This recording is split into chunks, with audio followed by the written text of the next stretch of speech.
मंडळी नमस्कार. वेलफुल गप्पांमध्ये मी संतोष देशपांडे आपलं स्वागत करतो.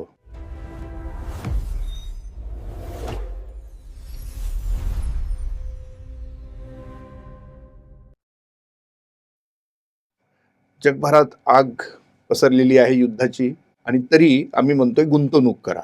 आता तुम्ही म्हणाल कशात गुंतवणूक करा, तर उत्तर तेच आहे, युद्धानेच उत्तर दिलेलं आहे.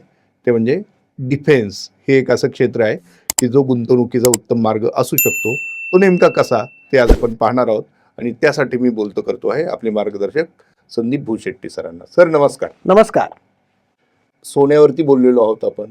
एक आपण वेगळा एपिसोड केला होता की त्याच्यात भविष्यातला भारत कुठल्या कुठल्या 5 क्षेत्रांमध्ये पुढे जाणार आहे. एक क्षेत्र आपण शोधले होते त्याच्यामध्ये, त्याच्यावर खास एपिसोड केला होता. मात्र मागच्या 1-1.5 महिन्यामध्ये जी सगळी परिस्थिती बदललेली आहे ती लक्षात घेता डिफेन्स हे क्षेत्र असं आहे त्यातलं की जे आज खरंच गुंतवणूकदारांसाठी महत्त्वाचं वाटतंय मला. तर मला वाटतंय महत्त्वाचं का खरंच आहे? सर, ज्या पद्धतीने जागतिक परिस्थिती आता बदलत चालली आहे, तर एकेकाळी सगळ्यात सुरक्षित असणारा देश म्हणून ज्याच्याकडे पाहिलं जायचं ते म्हणजे दुबई किंवा UAE. आज त्याही देशावरती युद्धाचे ढग आपल्याला आलेले दिसत आहेत आणि त्यांना स्वतःला आपल्या देशाचं संरक्षण करण्यासाठी आता विचार करण्याची गरज आलेली आहे. आपल्या डिफेन्स सिस्टीम्स त्यांना उभा करण्याची वेळ आलेली आहे. जेव्हा की त्या देशामध्ये किंवा त्या संपूर्ण UAE मध्ये अनेक बिलियनियर्स मिलेनियर्स आज त्या ठिकाणी राहत आहेत. त्या लोकांनाही असं लक्षात आलं की आता आपलं संरक्षण आपल्यालाच करायची वेळ आलेली आहे.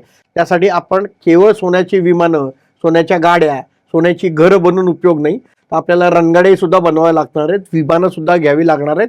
त्यासाठी लागणारं दारुगोळाही उभं करावं लागणार आहे. म्हणजे काय, संरक्षण सामुग्री निर्माण करणारं जे क्षेत्र आहे हे आता प्रत्येक देशाची गरज निर्माण करणार आहे. कारण आजचं जग हे एकमेकांवरती आक्रमण करणारं जग दिसायला लागलंय. पूर्वी आपल्याला अनेक वर्ष युद्ध कुठेही जगात होत नाही असा काळ आपण अनुभवलेला आहे. त्या काळामध्ये संपूर्ण जग हे प्रगतीकडे जास्त लक्ष देत होतं. आता काय झालंय सर, की अनेक देशात प्रगती झाली आणि दुसऱ्याची प्रगती आम्हाला बघवत नाहीये, त्यामुळे मला त्या देशावरती आक्रमण करावं असं वाटतंय, किंवा माझ्या देशामध्ये परिस्थिती गंभीर होत चालली आहे आणि माझ्या देशातील लोकांचं लक्ष विचलित करण्यासाठी मला युद्ध करायची आहेत.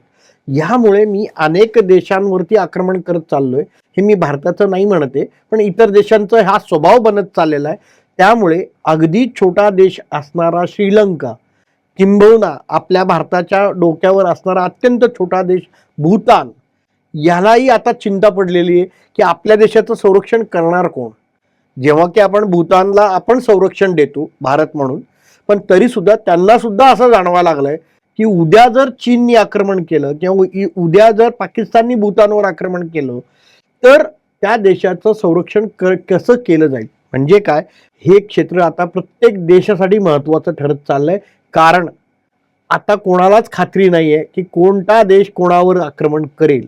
त्यामुळं स्वसंरक्षणासाठी का होईना, किंबहुना आपल्याला आपल्याकडे आपली यंत्रसामुग्री निर्माण करून स्वतःचं संरक्षण करणं ही प्रत्येक देशाची जबाबदारी आहे. त्या नागरिकांना वाचवणं त्या देशातील नेतृत्वाची जबाबदारी आहे. त्यामुळं अनेक लोक स्वतः जरी गुंतवणूक करत नसले डिफेन्स क्षेत्रात, तर इतर देशात जी डिफेन्सची सामुग्री तयार होते त्या देशातनं खरेदी करून आपल्या देशाचं संरक्षण करण्याचा प्रयत्न केला जातोय. आज भारतामध्ये अनेक वेगवेगळ्या डिफेन्स क्षेत्रामध्ये अनेक घडामोडी घडताना आपण पाहतोय. तुम्ही आता खूप छान आणि सविस्तर या सगळ्या गोष्टी सांगितल्या. ह्या क्षेत्राकडे पाहण्याचा दृष्टिकोन लोकांचा जो ह्या युद्धापूर्वीचा होता, विशेषतः त्या देशांचा, म्हणजे आखातातले देश असतील किंवा अन्यत्र कुठेही जगाच्या पातळीवर, इवन आता युरोपमध्ये देखील जे राष्ट्र इतके वर्ष अत्यंत शांत होते, अशांना देखील आता आपल्याकडे चांगली इक्विपमेंट्स असावीत असं वाटू लागलेलं आहे. ह्याचाच अर्थ डिफेन्सचं मार्केट आता मोठ्या प्रमाणात वरती जाऊ शकतं अशी शक्यता वर्तवली जाते. तर साधारण जगाचं जर चित्र पाहिलं तर डिफेन्स मॅन्युफॅक्चरिंग कशी आहे जगात, तो बिझनेस ऑलरेडी कसा चालतो, तुमची काय त्याच्याविषयीची माहिती? जी प्रगत देश आहेत, म्हणजे अमेरिकेचं उदाहरण घेऊया किंवा युरोपमध्ये तुम्ही जो उल्लेख केला, जर्मनी असेल, युनायटेड किंगडम असेल, फ्रान्स असेल, तुम्ही जर जगाचा इतिहास मागच्या 100 वर्षाचा काढला तर तुम्हाला असं लक्षात येईल की जगात पहिलं महायुद्ध झालं, दुसरं महायुद्ध झालं. त्या महायुद्धांमध्ये कोणते देश या युद्धामध्ये इन्व्हॉल्ड होते, तर त्या देशांनी त्या काळामध्ये सुद्धा डिफेन्सची तयारी केलेली होती आणि दिवसेंदिवस ते देश पुढे जाऊन त्याच्यात अनेक प्रगतीशील वस्तूंचं त्यांनी इनोव्हेशन केलं, इन्व्हेन्शन केलं आणि त्यातनं प्रगत शस्त्रास्त्र आणि त्यातनं ॲडव्हान्स टेक्नॉलॉजी त्याच्यामध्ये वापर करून आणखीन घातक असं म्हणूया की शस्त्रास्त्र निर्माण केली, जेणेकरून ती शस्त्रास्त्र जर माझ्याकडे असतील तर माझ्या देशावरती कोणी आक्रमण करण्याची हिंमत करणार नाही. उदाहरणार्थ आपण न्यूक्लिअर बॉम्बचं उदाहरण घेऊया किंवा हायड्रोजन बॉम्बचं एक्झाम्पल घेऊया किंवा त्याच्याही पेक्षा मोठे पॉवरफुल एक्झाम्पल्स आता काही देशांनी निर्माण केलेले. आज जर अमेरिका असेल, चीन असेल, ह्या देशांवर कोणी एखादा राष्ट्र उठून आक्रमण करताना एकदा नव्हे 100 वेळा विचार करेल, कारण त्या देशाकडे असणारे शस्त्रास्त्र अत्यंत धोकादायक आहे, अत्यंत गंभीर आहे. ते जर शस्त्रास्त्र युद्धात वापरली गेली तर समोरच्या देशाचं ऑलमोस्ट नष्ट होण्याची शक्यता आहे. त्यामुळं आता युद्ध वेगळ्या पातळीवरती गेलेली आहेत आणि ह्याच्यामध्ये सर तुम्ही एक गोष्ट लक्षात घ्या, डिफेन्स क्षेत्रामध्ये आपण फक्त मॅन्युफॅक्चरिंग हा विचार करतोय किंवा त्याच्यातनं होणारा ट्रेड, त्याच्यातनं होणारा व्यवसाय या विचार करतोय, परंतु ह्या सगळ्याचा एक बेस आहे. डिफेन्स क्षेत्र हे कशाच्या बेसवर चालतं, ते म्हणजे तुमच्या रिसर्चवरती. तुम्ही जे रिसर्च करताय आणि त्या रिसर्चमधनं निर्माण केले जाणारे नवनवीन शस्त्रास्त्र, अद्यावत टेक्नॉलॉजीचे शस्त्रास्त्र, म्हणजे एक टेक्नॉलॉजीवरती खूप चर्चा होते, इंटरकॉन्टिनेंटल मिसाईल्स. म्हणजे काय, एका खंडातून दुसऱ्या खंडात आक्रमण करू शकणाऱ्या मिसाईल्स आज तयार झालेल्या आहेत. हे कदाचित मागच्या 20-25 वर्षापर्यंत शक्य नव्हतं. सो ही टेक्नॉलॉजी वेगळ्या लेवलवरती चालली आहे. अनेक गोष्टी आहेत की ज्याच्यावरती फारशी चर्चा होत नाही. आता आपण स्पेसमध्ये सुद्धा वॉर करतोय. So satellites to satellites war हे सुद्धा आता शक्य झालेलं आहे. अमेरिकेसारख्या देशांनी सॅटेलाइट आर्मी ही क्रिएट केलेली आहे. असे किती देशांकडे सॅटेलाइट आर्मीज आहेत. सो अनेक देश आता पुढच्या 25-50 वर्षाचा विचार करून स्वतःच्या डिफेन्सला डेव्हलप करतायत. म्हणजे काय, ह्या क्षेत्रामध्ये प्रचंड मोठ्या प्रमाणामध्ये इनोव्हेशन्स येत आहेत, प्रचंड मोठ्या प्रमाणामध्ये न्यू टेक्नॉलॉजीचा वापर होतोय. म्हणजे काय, तर ह्या क्षेत्रामध्ये व्यवसाय मोठा होण्याची दाट शक्यता आहे. आणि आज कदाचित हे थोडं कडवट सत्य आहे की आज आपण जे अस्थिर वातावरण जगात बघतोय, मला असं वाटतं की कोणीतरी एक व्यावसायिक हे सगळं घडवतंय, कारण त्याची निर्माण केलेली वस्तू कुठेतरी वापरली पण गेली पाहिजे. ती जर वस्तू वापरलीच जाणार नसेल तर त्याला नफा कसा होईल. तर त्याच्या नफ्यासाठी ही युद्ध खेळली जात आहेत का, असंही कुठेतरी क्वेश्चन मार्क मनामध्ये येतोय. असं म्हटलं जातं की जगातले जे काही सो कॉल्ड सुपर पॉवर्स आहेत, करेक्ट, त्यात ते चालवणारे जे घटक आहेत ते हेच लोक आहेत, त्याचा तुम्ही उल्लेख करताय. बरोबर, की जेव्हा जेव्हा कुठे संधी मिळेल तेव्हा ते अस्थिरता जगभरात पसरवायची आणि आपला बिझनेस करायचा. जगाच्या दृष्टीने युद्ध असतं, त्यांच्या दृष्टीने बिझनेस असतो. मात्र तरी देखील देश म्हणून कुणालाही त्यासाठी सज्ज राहावंच लागतं. बरोबर. अमेरिकेने आता त्यांच्या मिनिस्ट्री ऑफ डिफेन्सचं नाव बदलून वॉर असं केलेलं आहे, मिनिस्ट्री ऑफ वॉर. याच्यावरूनच त्या सगळ्या गोष्टी लक्षात येतात. मात्र असं असलं तरी छोटे छोटे जे आता देश आहेत त्यांना देखील आपली संरक्षण सामुग्री वाढवणं किंवा तुम्ही ज्या सगळ्या गोष्टी सांगितल्या ॲडव्हान्स टेक्नॉलॉजी झालेल्या आहेत त्या घेऊन इक्विप होणं, सुसज्ज होणं, त्याकडे त्यांचा कल वाढतो आहे. ह्या सगळ्या परिदृश्यामध्ये भारत कुठं स्टँड करतोय. सर, एक काळ असा होता की आपल्याला साधी बंदुकीतील गोळी ही सुद्धा निर्माण करायची असेल तर आपल्याला कोणावर तरी डिपेंड राहावं लागत होतं. आपण प्रत्येक गोष्ट बाहेरून इम्पोर्ट करत होतो आणि आपल्याकडे त्या गोष्टी तयार करण्याची क्षमताच नव्हती. आज सांगायला आनंद होतो सर, आपण म्हणजे 80 वर्ष झाली आपल्या जवळपास स्वातंत्र्याला. 80 वर्षामध्ये आपण आज अनेक क्षेत्रामध्ये डिफेन्सच्या अनेक बाबींमध्ये आपण आता एक्सपोर्ट करू लागलो. म्हणजे आपण आपली स्वतःची तर गरज आपण पूर्ण करतोच आहे, पण जगभरामध्ये आपल्याकडच्या वस्तूंची विक्री सुद्धा आपण करू लागलोय. उदाहरणार्थ मी तुम्हाला एक अतिशय ऐकीव असणारं नाव जे आपण सातत्याने ऐकतोय वेगवेगळ्या बातम्यांमधनं, ते म्हणजे भारताचं सगळ्यात मोठं अस्त्र म्हणजे ब्रह्मोस मिसाईल. ब्रह्मोस मिसाईल आता भारत केवळ स्वतःच्या संरक्षणासाठी तर मॅन्युफॅक्चर करतोच आहे, परंतु अनेक देशांना तो ब्रह्मोस मिसाईल्स विकतो पण आहे. त्याच धर्तीवरती निर्माण होणारं अनेक क्षेत्र म्हणजे उदाहरणार्थ अनेक रणगाडे, अनेक विमानं किंवा अनेक ड्रोन, ह्या टेक्नॉलॉजीमध्ये आता भारत अत्यंत वेगाने पुढे प्रगती होते. एअर डिफेन्स तेजसचं उदाहरण देऊया. तर अनेक क्षेत्रामध्ये भारत आता मोठ्या प्रमाणामध्ये ह्या वस्तूंची निर्मिती करतोय. त्यासाठी अनेक देशांची मदतही घेतोय टेक्नॉलॉजी अडॉप्शनसाठी. आणि हे अद्यावत टेक्नॉलॉजीचे शस्त्रास्त्र आता भारत केवळ तयार करत नाही सर, तर तो अनेक देशांना सप्लाय पण करतोय. म्हणजे काय, युद्धजन्य परिस्थितीमध्ये भारतानेही आपल्या व्यवसायाची जागा शोधलेली आहे आणि गरज असेल तिथे आपल्या आज 140 कोटी लोकांच्या क्षमतेचा वापर करून एक चांगलं डिफेन्स मार्केट आपण क्रिएट करतोय. त्या ठिकाणी भारतीय शस्त्रास्त्रांना एक मोठी डिमांड आज बाजारामध्ये क्रिएट झालेली आहे. मग तुमच्या माझ्यासारख्या सामान्य गुंतवणूकदारांनी सुद्धा या निर्माण झालेल्या संधीचा गुंतवणूकदार म्हणून विचार करण्याची गरज आहे. परंतु गेल्या 2 ते 4 वर्षामध्ये ज्या पद्धतीने जगभरामध्ये युद्धजन्य परिस्थिती निर्माण झाली आहे, 2022 पासूनचा मी काळ डोळ्यासमोर आणतोय, तर ह्या क्षेत्रामध्ये ऑलरेडी खूप मोठ्या प्रमाणामध्ये ज्या पण कंपन्या आता मॅन्युफॅक्चरिंगकडे वळालेल्या आहेत त्या कंपन्यांचे शेअर्स आणि त्याच्या किमती ह्या खूप वरती गेलेल्या आहेत.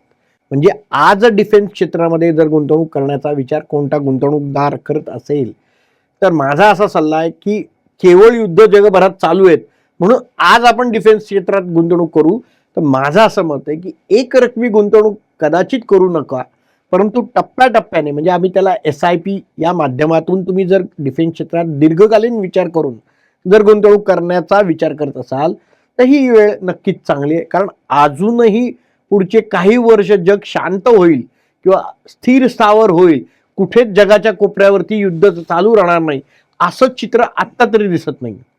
पण ओव्हरऑल जेव्हा सगळं मार्केट कोसळतं तेव्हा डिफेन्स सेगमेंट मधले जे कंपन्या आहेत किंवा प्लेयर्स आहेत त्यांचे स्टॉक्स मात्र बऱ्यापैकी स्थिर असतात किंवा वरती जाताना दिसतात. हे बरोबर आहे? हो, खरं आहे. म्हणजे मग गुंतवणूकदारांनी या क्षेत्रात गुंतवणूक करावी म्हणजे नेमकं शॉर्ट टर्मनी बघायचं का लॉंग टर्मनी बघायचं ते आता तुम्ही सांगितलं. मात्र एक्झॅक्ट अप्रोच आता कसा असला पाहिजे भारतीय गुंतवणूकदारांचा? नाही, हे गुंतवणुकीसाठी अतिशय आकर्षक क्षेत्र आहे, याच्यात काही शंका नाही. डिफेन्स या क्षेत्राची डिमांड ही खूप मोठी आहे, हे लक्षात घ्या. आज भारतामध्ये पण अनेक प्रायव्हेट सेक्टर कंपन्या लाईक टाटा, बिर्ला, रिलायन्स यासारख्या कंपन्यांनी, अडानी यासारख्या कंपन्यांनी सुद्धा मोठ्या प्रमाणामध्ये, लार्सन अँड टुब्रो यासारख्या कंपन्यांनी मोठ्या प्रमाणामध्ये डिफेन्स मॅन्युफॅक्चरिंग क्षेत्रामध्ये उडी मारलेली. याच सोबत गव्हर्नमेंट बेस्ड कंपन्या ज्या आहेत, HEL किंवा आणखीन तत्सम मोठ्या माझगाव डॉक आहे, यासारख्या कंपन्यांनीही मोठ्या प्रमाणामध्ये आपलं इन्फ्रास्ट्रक्चर उभं केलंय. पण मी तुम्हाला ह्या ठिकाणी सांगू इच्छितो सर की डिफेन्स क्षेत्रात आज जेवढी पण कॅपॅसिटी आहे, वस्तू निर्मितीची जी काही कॅपॅसिटी आहे ही खूप कमी आहे. आज वस्तूंची डिमांड एवढी जास्त आहे कारण सगळीकडे अस्थिर वातावरण आहे. प्रत्येकाला मिसाईल्स हव्यात, प्रत्येकाला रणगाडे हवेत, प्रत्येकाला विमानं हवी आहेत. आज भारताची स्वतःची जी संरक्षण कॅपॅसिटी आहे म्हणजे आपली आर्मी, आपली नेव्ही, आपले एअरफोर्स यांनाही साधन सामुग्रीच्या प्रचंड आता रिक्वायरमेंट आहे. आज भारताच्या नेव्हीला खूप मोठ्या प्रमाणामध्ये पाणबुडी आणि मोठमोठ्या जहाजांची रिक्वायरमेंट आहे. आज भारताच्या एअरफोर्सला अनेक फ्लीटची रिक्वायरमेंट आहे, अनेक विमानांची रिक्वायरमेंट आहे. म्हणजे काय, जगभरामध्ये मोठमोठ्या ज्या कंपन्या आहेत, जसं एअरबेसचं एक्झाम्पल घेऊया, बोईंगचं एक्झाम्पल घेऊया, ह्या कंपन्या वर्षानुवर्ष मोठमोठ्या विमानांच्या ऑर्डर्स घेत असतात आणि त्यांच्याकडे domestic aeroplanes plus defence equipments याची मोठी मागणी असताना सर पुढचे 10-20 वर्षाचे ऑर्डर बुक फुल आहेत. याचा अर्थ काय की डिमांड खूप मोठी आहे, सप्लाय कमी आहे. म्हणजे आज भारतात जेवढं काही मॅन्युफॅक्चरिंग होतं आणि मी म्हटलं जसं की भारतातल्या गरजा संपवून आपण अजूनही माल एक्सपोर्ट करतोय, तरी सुद्धा हा पुरेसा नाही. म्हणजे आपल्याला ह्या कंपन्यांना प्रचंड मोठी संधी आहे. पण हे सगळं संधीचा वापर करण्यासाठी मुख्य गोष्ट काय, तर तुमच्या त्या इन्व्हेस्टमेंट त्या ह्या क्षेत्रात होणं गरजेचं आहे. कॅपॅसिटी ऑफ मॅन्युफॅक्चरिंग ह्या तुमच्या वाढणं गरजेचं आहे. आणि ह्याच्यासाठी सातत्याने केला जाणारा रिसर्च, ॲडव्हान्स टेक्नॉलॉजीचा वापर आणि चिप किंवा आजकालचा जो नवीन टेक्नॉलॉजी आली आहे की सेमीकंडक्टर, इंजन विरहित गोष्टी, हे शक्य आहे का? तर हे टेक्नॉलॉजीने शक्य करून दाखवलं आहे की आता मोठ्या मोठ्या इंजिनची गरज नाही आहे. केवळ चिप्सच्या माध्यमातून तुम्ही एखादं विमान उडवू शकताय, एखादं जहाज चालवू शकताय. ड्रोन आहे, ड्रोनचं एक्झाम्पल आहे. हे ड्रोन टेक्नॉलॉजी आल्यापासून सर अनेक वॉर इकॉनॉमिक्सच चेंज झालेलं आहे. तुम्ही आता जे चाललेलं सध्याचं ताजं उदाहरण घ्या, इराण आणि इस्रायल आणि अमेरिकेच्या वॉरमध्ये विमानांचा वापर खूप कमी आहे आणि ड्रोनचा वापर प्रचंड मोठ्या प्रमाणात होतोय. मोठ्या मोठ्या मिसाईलचा वापर अजूनही कमी आहे, पण छोट्या छोट्या ड्रोन्सनी छोटे छोटे बॉम्ब्स लावून त्याच्यातनं ते साध्य जे करायचं ते करतात. आणि in fact that will be more precise, more efficient आणि मोर टार्गेट बेस आणि कॉस्ट इफेक्ट आणि खूप कॉस्ट इफेक्ट. अक्षरशः काही हजारांमध्ये ड्रोन तयार होतात आणि त्यातनं मोठमोठाली युद्ध खेळली जातात. कदाचित इथून पुढचा काळ सर तुम्हाला ह्याच्याही पुढचे स्टेज दिसतील की जे तुम्हाला विमाना रणगाड्यांची गरजच पडणार नाही. छोटे छोटे वस्तू तयार होतील, त्याला मी पक्षी असं म्हणेन किंवा एखादा कीटक असा म्हणेन, आणि त्याच्या शेपटीला एक बॉम्ब लावून पाठवला जाईल आणि तो त्याचं काम करून येईल. आता हे खूप वेगळ्या लेवलला टेक्नॉलॉजी घेऊन चाललेली युद्धांना सुद्धा. म्हणजे काय, या क्षेत्रात अजूनही पुढं खूप मोठ्या डेव्हलपमेंट होतील, खूप मोठ्या प्रमाणात कॅपॅसिटी ॲड होतील आणि त्यामध्येच गुंतवणूकदारांना गुंतवणुकीची संधी सापडेल. ठीक आहे, युद्ध हे अत्यंत वाईट आहे जगासाठी, पण हे पर्याय नाही. जर आपलं अस्तित्व टिकवायचं असेल, मला आक्रमण करायचं नाहीये पण माझ्यावर कोणी आक्रमण करू नये म्हणून माझी जी एक स्वतःची संरक्षण स्थिती निर्माण करण्याची गरज असेल, तर त्यासाठी हे डिफेन्स तुम्हाला कंपल्सरी होल्ड करणं गरजेचं आहे. त्यासाठी स्वतःला अद्ययावत करणं गरजेचं आहे. आणि हे क्षेत्र मला असं वाटतं की पुढची 50 वर्षे 100 वर्ष हे असंच डेव्हलप होत जाणार आहे, कॅपॅसिटी अशाच वाढत जाणार आहे. म्हणून गुंतवणूकदार म्हणून ह्या क्षेत्रात जर तुम्हाला आजही यायचं असेल, तर तुम्हाला तुमच्या एकूण गुंतवणुकीच्या किमान 5-7% एक्सपोजर ह्या ठिकाणी ठेवायला हरकत नाही. पण पुन्हा पुन्हा सांगेन, ऑलरेडी आत्ता ह्या क्षेत्रामध्ये ज्या कंपन्या काम करतात त्यांचा बाजारभाव हा खूप जास्त वरती आहे. म्हणजे काय, तर हे क्षेत्र थोडं एक्सपेन्सिव्ह आहे आत्ता. त्यामुळं मी गुंतवणूकदारांना इथे सुचवू इच्छितो की तुम्ही जर ह्या क्षेत्रात गुंतवणूक करू इच्छित असाल तर दीर्घकालीन हा विचार असलाच पाहिजे, किमान 5-10 वर्षाचा. आणि टप्प्याटप्प्याने गुंतवणूक म्हणजे SIPच्या माध्यमातूनच तुम्ही गुंतवणूक केली पाहिजे. ती म्युच्युअल फंडात करा किंवा स्टॉक्समध्ये करा, पण ती टप्प्याटप्प्याने करा. ह्या क्षेत्रामध्ये संधी आहे यात नक्की. तर तुम्ही खूप छान सांगितलं की मी ॲक्च्युली तो प्रश्न विचारणारच होतो की आता याच्यात इन्व्हेस्टमेंट करायची म्हणजे नेमकं काय करायचं, तुम्ही आता ते सांगितलं. आणि दीर्घकालीन लक्ष समोर ठेवूनच या सगळ्या गोष्टी करायच्या. मात्र परताव्याचा जर आपण विचार केला तर कुठला परतावा साधारण किती अपेक्षित आहे? आणि एक्सपोजर तुम्ही सांगितलं की 7 ते 8% पर्यंत मॅक्झिमम तुम्ही ठेवावं. मात्र कुठल्या याच्यामध्ये परतावा कसा मिळू शकेल? म्हणजे इन्व्हेस्टमेंट आपली जर म्युच्युअल फंडात असेल तर साधारण परतावा आपण किती अपेक्षित आपल्याला असू शकतो, किंवा स्टॉक्समध्ये डायरेक्ट केला तर किती असू शकतो, किंवा आणखी त्याला काही मार्ग आहेत का? आणि हे सगळं करत असताना सगळ्यात सुरक्षित मार्ग कुठला? मी मगाशी जसं म्हटलं की कुठल्याही गुंतवणुकीमध्ये प्रोज अँड कॉन्स आहेत. प्रोज अँड कॉन्स म्हणजे काय सर, की जेव्हा स्टॉक स्पेसिफिक गुंतवणूकचा विचार येतो त्यावेळेस तुम्ही मॅक्सिमम रिस्ककडे जाता, कारण तुमचा एक कॉन्सन्ट्रेटेड इन्व्हेस्टमेंटचा पॅटर्न तयार होतो. त्या क्षेत्रामध्ये ती कंपनी आत्ता सध्या खूप छान काम करते म्हणून मी तिचं सिलेक्शन केलं. उद्या युद्धाची परिस्थिती निवळली तर त्यांचा माल विकला जाणारच नाही. मग त्यावेळेस हा स्टॉकच्या प्राइजेस या स्टॅग्नंट राहतील किंवा खाली येतील, ह्या वरती जाणार नाही. मग असं कॉन्सन्ट्रेटेड बेट घेण्याची जर तयारी असेल, ती रिस्क घेण्याची तयारी असेल तर स्टॉकमध्ये जावं. अदरवाईज म्युच्युअल फंडासारखा सुरक्षित पर्याय नाही. कारण आपण नेहमी बघतो की म्युच्युअल फंडामध्ये बास्केट इन्व्हेस्टिंग वापरली जाते. म्हणजे काय, तर साधारणपणे डिफेन्स क्षेत्रातील अनेक म्युच्युअल फंड योजनांनी आपल्या पोर्टफोलिओमध्ये 25 ते 50 स्टॉकचा मिनिमम बास्केट क्रिएट केलेला आहे आणि त्या बास्केटमधनं तुम्हाला खूप चांगले रिटर्न मिळालेत. जसं मी मगाशी युद्धाचा विचार केला आणि साधारणपणे मागच्या 2 ते 3 वर्षाचा म्युच्युअल फंडातील डिफेन्स कंपन्यांचा परतावा जर बघितला तो अतिशय सुंदर आहे. अनेक कंपन्यांचे परतावे जेवढे आले नाहीत त्याच्यात म्युच्युअल फंडाच्या स्कीममधनं मिळालेले परतावे खूप चांगले आले. याचं कारण आहे की बास्केट इन्व्हेस्टिंगमध्ये तुमची रिस्क डिवाइड होते, प्लस तुम्हाला रिटर्न ॲव्हरेज चांगला मिळतो. जर दीर्घकालीन आजही विचार केला तर साधारणपणे 15 ते 18% परतावा वार्षिक 10 वर्षाचा काळ जर डोळ्यासमोर ठेवून केला तर हे सहज शक्य दिसतंय, कारण या क्षेत्राची डिमांड ही आपल्याला पैसा कमवून देणार आहे. मित्रांनो, डिफेन्स ही एक केवढी मोठी अपॉर्च्युनिटी आहे इन्व्हेस्टमेंटसाठी हे आजच्या एपिसोडमधनं तुम्हाला थोडक्यात लक्षात आलं असेल. थोडक्यात मी यासाठी म्हणलो कारण हे क्षेत्र खरं तर प्रचंड मोठं आहे खरं आहे.